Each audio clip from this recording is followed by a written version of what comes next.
length of the contract and how it suits all parties, and how probably the thing to discuss was, is it 1 year? Is it two? Can they meet in the middle and do a 1+1 that kind of works for everyone? So I think it's interesting that this is still not resolved. I think it's, to me, slightly surprising it's still not resolved. I still think the player would like, ideally, to stay at Everton, but the terms have got to be right as well. So let's see what happens. But yeah, that was one of the interesting updates. I think we knew already. Moyes had made it pretty clear that he wanted Seamus Coleman to remain.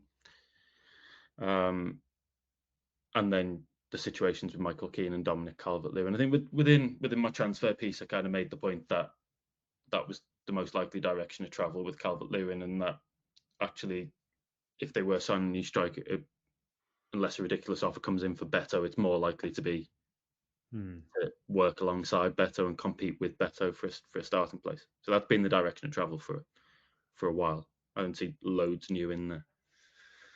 A lot of these players.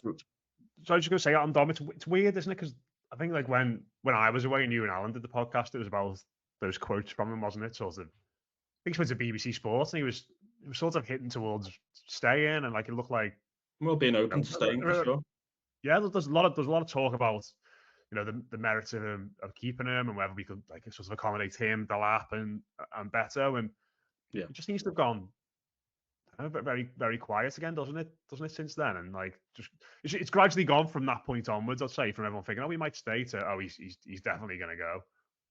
But it's how this looks in reality, isn't it? So I mean, he can say everything he wants, but ultimately, people get around a table in this That's true, yeah. hypothetical, mythical negotiating room, and if they're not all aligned on what needs to come next and what the money looks like and what the sporting project looks like, then sometimes we don't get the outcome that maybe people had anticipated from the quotes. I mean, what I think we have seen, certainly in the second half of this season, has been more openness on Calvert-Lewin's part, which I think then eventually factored through into the quotes to signing a new deal. That was never to say that any of this is done and dusted. I mean, look, Everton have offered contracts to other players that at the moment haven't yet been signed. And the Michael Keane situation is what it is as well. That process is still ongoing. So sometimes the outcome isn't maybe what people would have expected from the quotes.